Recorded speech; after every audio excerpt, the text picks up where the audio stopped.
Alright, here we are for our second match. I'm going to keep my hand. Hopefully I draw a forest or something else so that I can do something on turn 1 and go something on turn 2. But we'll see. I have no idea what I'm up against. That's not bad.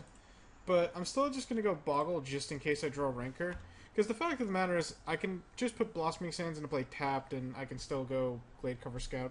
You kind of want to be doing something on every turn with this deck if you can afford it, so that's why. This might be... Wow, that is a really pretty island. This might be like, I don't know, some type of affinity deck? Brainstorm. Okay, I guess we're going to see an Evolving Wilds. So, I tried recording earlier. So far I've had to throw away 3 recordings. One was with a deck that wasn't really conventional. It was I didn't really feel like it was very educational. And then I threw away Burn because it's Burn. Like, Burn is just erase. That's it. There's not really much to it. It's not like Tron where it's, you have to play very differently. You have to play your spells in a very different kind of order. Oh, I guess I could be up against Turbo Fog. That would suck. That would actually suck. Alright, I think here I'm still just going to Manamorphose. Get a green and a white. I'm just going to use one of them. Just to kind of draw a little bit. Ancestral Mask. Okay. I'm going to go the Cartouche first, just to see what my opponent does. And then I guess we can go Rancor. And get in for 5. Yeah. So... Against the Affinity deck, what the hell is this? This is a pretty cool deck. Oh! It's the Sprouting Vine Storm deck. Oh, that's hilarious. I've actually never played against this deck. I don't really know how it wins. But I can tell you that the spell is going to be pretty good against this deck, so... There's that. So yeah, the Affinity deck was, game 1 I beat him pretty easily. Then game 2 I kept a 5-land hand and I just didn't draw out of it. I drew 3 more lands, I think. And then game 3 I got stuck on 1 land and my opponent got the nuts. So that's that. To beat Affinity with this deck, you might need Gorilla Shaman. I'm not going to lie. I think without Gorilla Shaman, the Affinity deck might be pretty difficult to win against, but I'm not sure.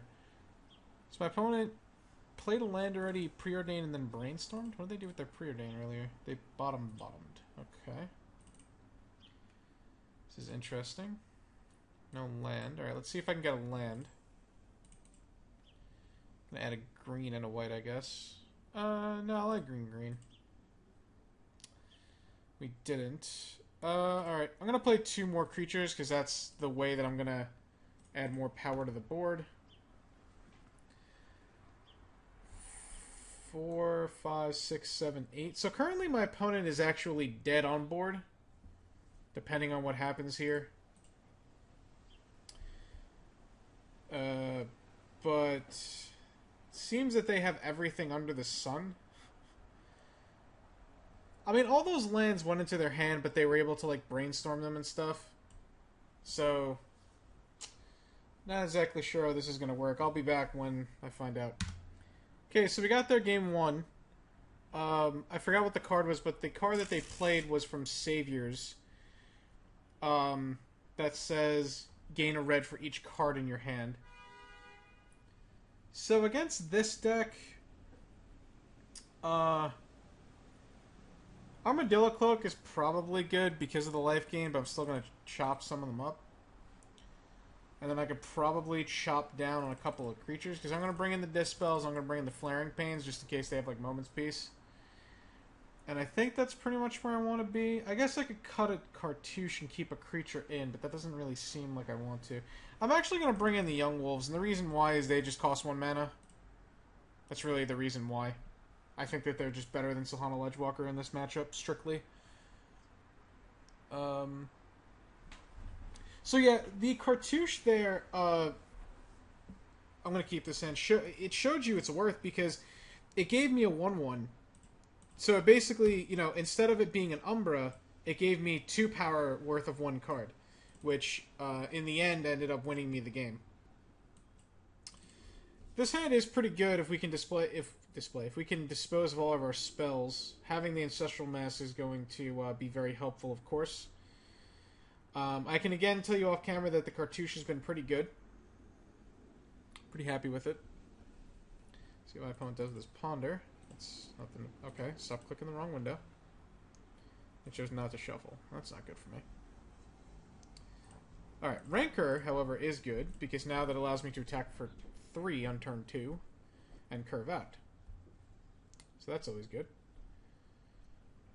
Yes, one thing you have to remember about Utopia Sprawl as well that I just thought of is it cannot go on Blossoming Sands or Colony Garden. It can only go on forests. So keep that in mind. Okay, Ponder again. Let's see what they do. So against a deck like this, like, you want to also be fast. I would say the key cards to counter with Dispel are probably like Brainstorm, stuff like that. Alright, that's pretty good.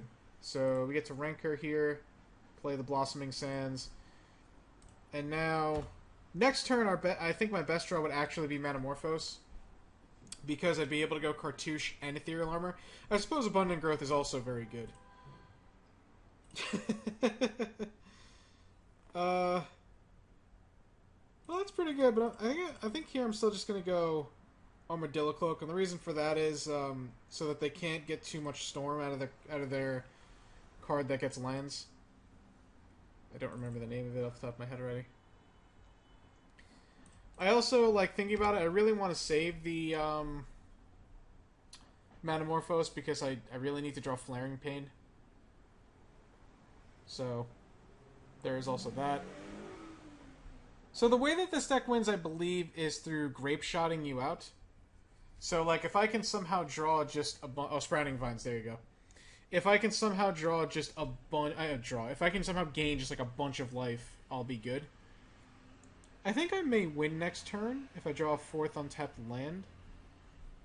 I would actually have lethal next turn, assuming my opponent didn't do anything, assuming I was just uncontested. Okay, so they have a mountain and an island in hand. It's not hard to keep track of.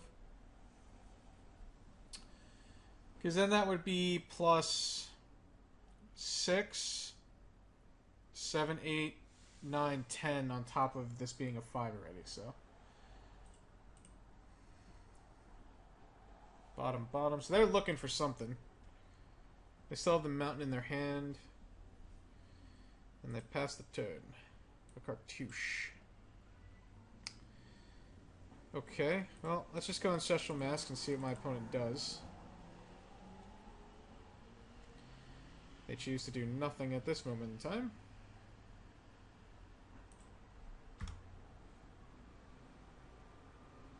They just took 9. Okay. Well, they're not going to Moment's Peace unless they absolutely have to, so there is that. Alright, there's the mountain that I knew about. Here comes Gush. Okay. So I'm guessing that this is either they win or I win.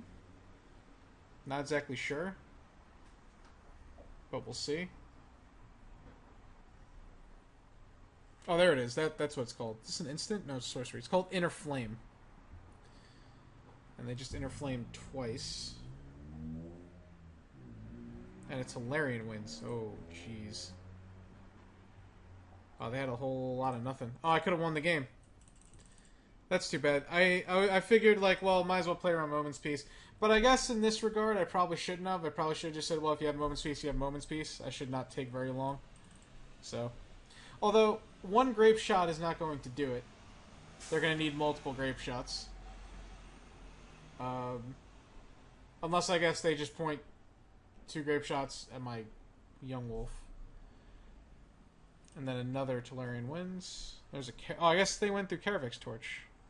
I thought they went through Grape Shot.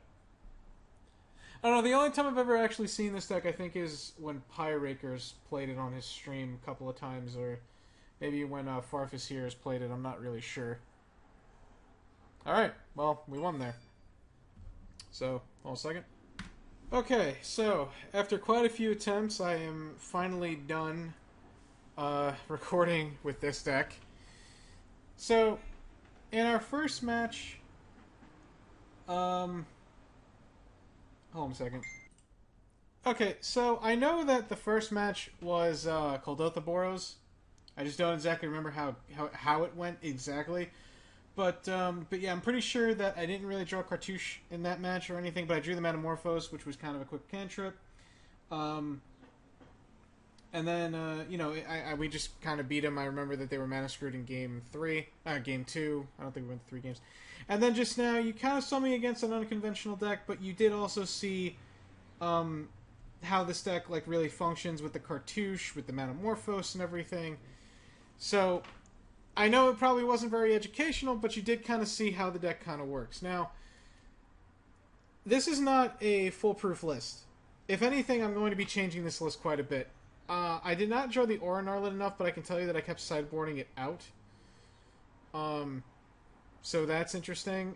Whether or not I want it to be the 4th Clade Cover Scout, I'm not sure. Whether or not I maybe want a second Aura Narlet in the deck, I'm not sure. I can tell you that the sideboard is going to change.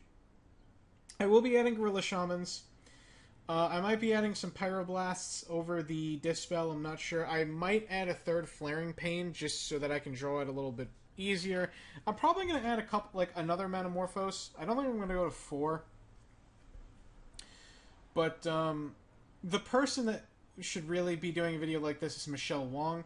Hopefully, maybe these videos and this article inspires her to write an article about the Bogles that she placed in today's Pauper. But yeah, so like I've tried cards even like this on Brittle Grove, but it just wasn't very good. Cartouche is definitely here to stay. This card's insane in this type of deck. I would definitely play at least 3. If you want to play 4, I think that's a bit too much. I think 3 is really where you want to be. I think Metamorphose type of engine is definitely where you want to be as well. Like I said, whether or not you want Aura Narlet, that's up to you. It might just be better as a 3rd Heliod's Pilgrim. And as far as the sideboard goes, the sideboard is definitely a work in progress. The sideboard is really just as customizable as you want it to be. You know, plenty of people play different things, so keep that in mind. Plenty of people play Hydroblast, they play Pyroblast, they play Dispel. Some play more Flaring Paint, some play Electrickery, things of that nature. It's pretty hard to tell. So I guess the conclusion is, would I play this deck in today's Pauper meta? Hell yeah. I think as long as you get a little lucky, you play your cards in the right sequence, you learn how to mulligan correctly, I think you're going to get plenty of 5-0s. I think you're definitely going to get plenty of 4-1s, and I think you're going to 3-2 way more than you're going to not make prize at all. I think you should 3-2 at least 65% of the time. I don't know where I'm pulling that number out from, but listen, 60% of the time, this deck's going to work every time, okay? I feel really bad now for the joke I just made. Either way, I'm not going to bore you guys anymore. Please remember to check out PureMTGO.com, as they have tons of great articles from tons of great writers that are better than myself. Do look out for the Community Pauper Challenge Season 2 coming up. If you want to follow the channel, that is twitch.tv/Community Pauper Challenge. We're going to have a bunch of great players. I hope to see a lot of you there. It's going to be great chatting with you guys. We're going to have more commentators this time around. Mikey Ruru wants to commentate. I believe Kung Fu Tree is going to commentate and everything. That's just kind of a preview of some of the players we're going to have in there. If you want to check out my co-hosts, ZMagic and Negashane, you can check them out at twitch.tv/ZMagic94 and twitch.tv/Nega_Shane. Also, do check out Deluxikov's stream, as Deluxikov is always great. Give him a little shout out. I believe that is twitch.tv/ believe that is Propaganda. I actually almost forgot because I have a lot of things going on in my mind. Anyway, Deluxikov, I humbly apologize. Mikey Ruru also has a little YouTube series, as well as Kung Fu Trees, Pauper MTG, Genstikov, bunch of great people. So yeah. Also, the last thing I'm going to say is, as I've been saying for the last few videos, I don't expect this to be a career. I'm not trying to make the big bucks, in quotes, by doing these you know, these videos on YouTube, but it would be cool if I could get to, you know, like maybe, I don't know, into the hundreds of subscribers one day. It would be kind of cool if I could maybe make a few YouTube dollars here and there. It would kind of help.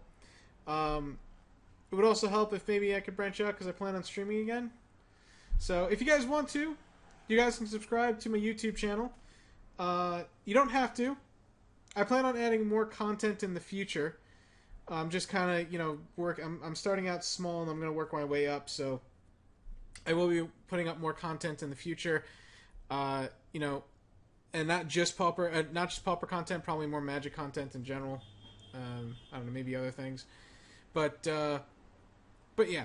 So if you guys want to subscribe, you can. You don't have to. It's not really a big deal. I just ask that you enjoy my content. If you guys want to spread the word about me on Reddit or anything, you can. You don't have to. It's pretty cool. I know I'm not really that good of a player. I'm not really that good of a guy. But I try my best. I do, and it usually doesn't work out. But either way, thank you guys so much for watching. Remember to check out PRMTGO.com again. I will see you guys later. Have a good one.